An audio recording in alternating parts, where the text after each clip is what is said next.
सध्या बॉम्बे हायकोर्टाचा लिपिक, शिपाई, कार ड्रायव्हर आणि हमाल या पदाचं लेखी परीक्षा झालेली आहे. परंतु लेखी परीक्षेनंतर त्यांचा अजूनही जे निकाल आहेत, म्हणजे पुढच्या स्टेजेससाठी जो निकाल आहे, तो निकाल अजूनही आलेला नाहीये. त्यामुळं बॉम्बे हायकोर्टाकडून आता निकाल कधीपर्यंत येणार आहेत, याचा एक आढावा आपण या व्हिडिओमध्ये घेणार आहे. त्यानंतर आता क्लर्क पदांसाठी जे स्किल टेस्ट आहेत किंवा मग शिपाई पदांसाठी जे शारीरिक चाचपळता चाचणी आहेत, तर ह्या चपळता चाचणी किंवा मग स्किल टेस्ट बद्दल आपण बरीचशी माहिती एकदम अतिशय बारकावे आणि ज्या गोष्टी महत्वाच्या आहेत तुमच्या रिझल्टसाठी किंवा मग तुमच्या प्रोग्रेससाठी ते आजच्या व्हिडिओमध्ये आपण पाहणार आहेत. आता लिपिक पदांसाठी बरेचसे मागच्या व्हिडिओमध्ये उमेदवारांनी आपल्या कॉमेंट्समध्ये बरेचसे त्यांनी क्युरीज प्रश्न तयार केले आहेत किंवा मग त्यांना त्या गोष्टींची माहिती नसल्यामुळे त्यांनी त्याबद्दल माहिती सांगण्यासाठी एक आग्रह केला आहे. त्याच्यामुळे त्या टॉपिकवर सुद्धा आपण आज माहिती देणार आहे. जसं की कीबोर्ड आहेत, कीबोर्डमध्ये कोणत्या कीज यूज करायचा किंवा मग जे स्पेशल की आहे, स्पेशल की कशा पद्धतीने वापरायचं किंवा मग इंटर की, टॅप की किंवा मग स्पीड आणि अॅक्युरसी कशी मेंटेन करायची याबद्दलची सविस्तर माहिती सुद्धा आपण या व्हिडिओमध्ये पाहणार आहेत. त्यामुळे जे उमेदवार बॉम्बे हायकोर्टासाठी तयारी करत असेल किंवा मग त्यांचं लेखी परीक्षा झालेली असेल, कट ऑफ कितीपर्यंत लागेल आणि कट ऑफ कधीपर्यंत लागेल आणि स्किल टेस्ट बद्दल अतिशय महत्वाचे टिप्स टेक्निक्स आपण आजच्या व्हिडिओमध्ये देणार आहे. या व्हिडिओला शेवटपर्यंत पहा. नक्कीच या व्हिडिओची माहिती तुमच्या यशासाठी महत्वपूर्ण ठरणार आहे. आता बघूया की सुरुवातीला कट ऑफ कधीपर्यंत लागेल. आता बघा, पेपर होऊन जे आहेत ते जवळपास 20-25 दिवस झाले आहेत. आता या महिन्याच्या शेवटी निकाल लागेल का किंवा मग अनेक लोकांकडनं अशी वार्ता होत आहे की या महिन्याच्या शेवटच्या वीकमध्ये निकाल जाहीर होईल. परंतु मागच्या 1-2 सेंटरमध्ये थोडेसे इश्यू झाल्यामुळे त्या प्रॉब्लेम्स जोपर्यंत सॉर्ट आउट होणार नाही तोपर्यंत हायकोर्टाकडून संपूर्ण महाराष्ट्रासाठी निकाल जाहीर होणार नाही. दुसरी महत्वाची गोष्ट अशी आहे की आता जे जागा आहेत, म्हणजेच बॉम्बे हायकोर्टाच्या अंतर्गत निघालेल्या नागपूर खंडपीठ, औरंगाबाद खंडपीठ आणि बॉम्बे खंडपीठ अशा तीनही खंडपीठांसाठी जागा निघाल्या आहेत आणि जागा सुद्धा वेगवेगळ्या आहेत. त्याच्यामुळं जागा वेगवेगळ्या असल्यामुळे फॉर्म सुद्धा कमी जास्त प्रमाणामध्ये आलेला आहे. त्यामुळे तीनही खंडपीठाचे जे कट ऑफ आहेत ते वेगवेगळे लागणार आहेत. त्याच्यामुळे ज्या उमेदवारांनी नागपूर खंडपीठामध्ये फॉर्म भरला आहे तिथे जागा कमी असल्यामुळं आणि उमेदवारांचा रेशो पाहता फॉर्म जास्त आल्यामुळं नागपूर हायकोर्टाचा जो कट ऑफ आहे तो थोडासा जास्त लागण्याचे चान्सेस आहेत. आणि मुंबई हायकोर्टामध्ये जे आहेत हे जागा जास्त असल्यामुळे फॉर्म सुद्धा त्या रेशो प्रमाणे जर विचार केला तर नागपूरपेक्षा कमी आहे.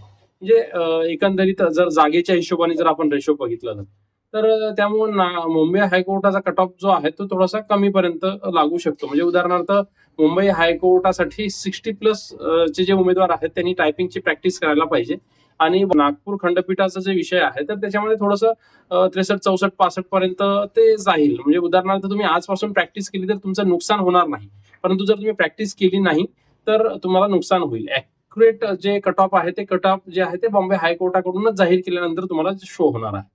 आता राहिला विषय महत्वाचा, जे टायपिंग करताना कोणत्या कोणत्या गोष्टी आपण टाळायला पाहिजे की कोणत्या कोणत्या गोष्टी महत्वाच्या आहेत. आता स्पीड आणि अॅक्युरसी या दोन्ही गोष्टी तुमच्या यशाचे मूलमंत्र आहेत.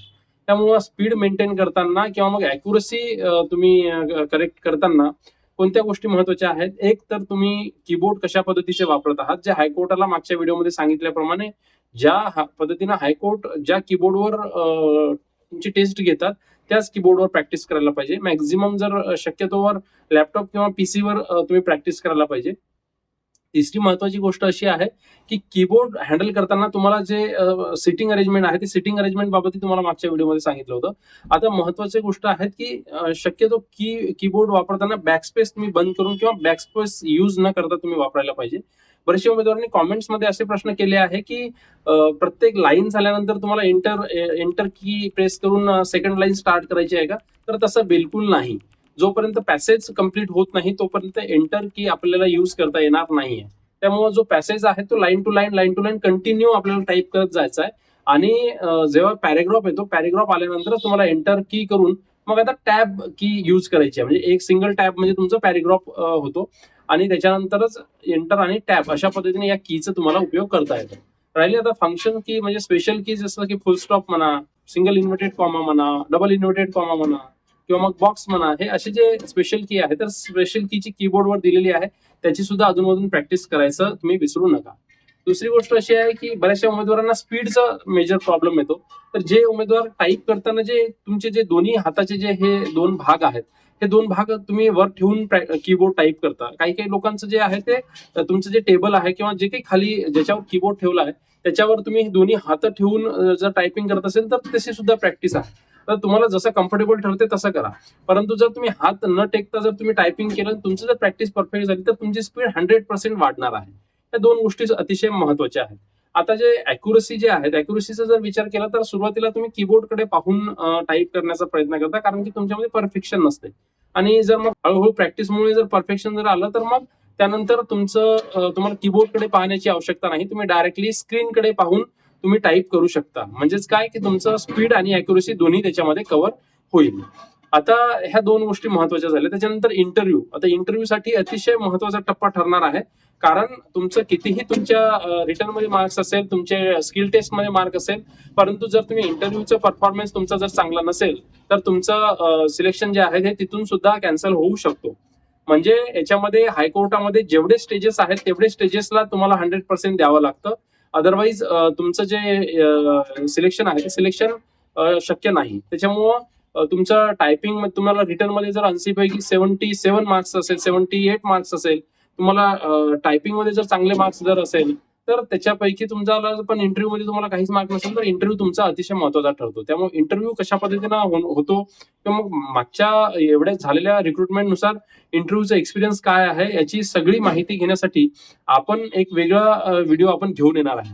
त्यापूर्वी आपण एक टेलिग्रामला ग्रुप सुद्धा तयार केला आहे की आपण स्पेशल फोकस त्या लोकांवर केलेला आहे की ज्याच्यामध्ये तुम्हाला टायपिंग टेस्ट मध्ये काही प्रॉब्लेम असेल किंवा त्याच्यामध्ये डेव्हलपमेंट कशी करायची किंवा मग प्रोग्रेस कशी करायची, स्पीड कशी मेंटेन ठेवायची, अॅक्युरसी कशी मेंटेन करायची, तर ह्या सगळ्या गोष्टींवर आपण स्पेशल त्याच्यावर सेशन घेत असतो.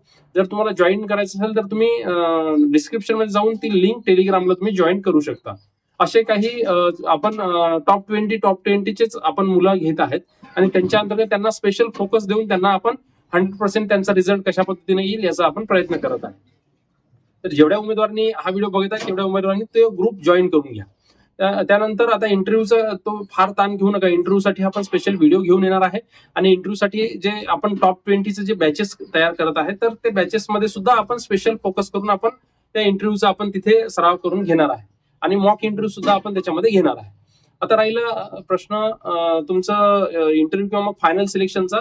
तर हे तीनही मार्क जे आहेत म्हणजे तीनही स्टेजेसचे मार्क काउंट केल्यानंतरच तुमचं फायनल सिलेक्शन होत असतो. त्या व्यतिरिक्त तुम्हाला एखाद्या स्टेजवर तुम्हाला कमी जास्त मार्क जर असेल तर तुम्हाला सेकंड स्टेजमध्ये तुम्हाला तो कव्हर करण्याचे चान्सेस तुम्हाला असते. त्यामुळे अशा पद्धतीने तुम्ही ते टायपिंगची प्रॅक्टिस करायला पाहिजे. इतर कीबोर्डचा जर तुम्ही विचार केला तर मॅक्झिमम कीबोर्ड डेल आणि तुमचं HP वापरा. चांगले कीबोर्ड आहे, सॉफ्ट कीबोर्ड आहे. सॉफ्ट कीबोर्ड तुम्हाला खूप युजेबल असतो आणि तुम्हाला तुमचं तिथल्या प्रॅक्टिस म्हणजे ज्या वेळेस तुमची टायपिंगची टेस्ट होईल, स्किल टेस्ट होईल, तेव्हा तुम्हाला खूप खूप चांगल्या पद्धतीने मदत होणार आहे. आणि याही व्यतिरिक्त सगळ्यात महत्वाची टिप्स एक तुम्हाला देतो मी की त्याच्यामध्ये तुम्ही जे सराउंडिंग असतं ते सराउंडिंगमुळे तुमचं जे तो जो 10 मिनिटं आहे तो 10 मिनिटांमध्ये तुमचे हात बोटं खूप कापतात आणि तुमचे जे वर्ड्स आहेत ते वर्ड्स मध्ये अॅक्युरसी येत नाही किंवा मग जे स्पेलिंग आहे ते खूप जास्त प्रमाणामध्ये मिस्टेक होतात.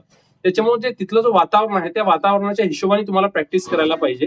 त्यासाठी आपण एक टेक्निक तुम्हाला देत आहेत. तर जे उमेदवार त्या आपल्या टेलिग्राम ग्रुपला जॉईन होतील तर त्या उमेदवारांना ती टेक्निक आपण 100% देणार आहे. त्याचा 100% फायदा तुम्हाला होणार आहे. त्यामुळे तो ग्रुप जो आहे तो तुम्ही जॉईन करून घ्या. बाकीचं जे इंटरव्ह्यूचे माहिती जे आहेत पुढच्या व्हिडिओमध्ये पाहूया. जर काही अडचणी असतील, अजून काही या व्यतिरिक्त तुमचे प्रश्न असतील, शंका असतील तर तुम्ही कॉमेंट्समध्ये तसं कळवू शकता, कॉमेंट्स करू शकता. तुमच्या कॉमेंट्सला आपण 100% रिप्लाय देण्याचा प्रयत्न करतो. आणि तुम्हाला अधिक माहिती जर पाहिजे असेल तर टेलिग्राम ग्रुप आहे त्याची सुद्धा मी लिंक तुम्हाला देऊन देईल. त्याच्यामध्ये तुम्ही प्रश्न विचारू शकता. भेटूया पुढच्या व्हिडिओमध्ये अशीच काहीतरी महत्वाची माहिती घेऊन. तोपर्यंत नमस्कार.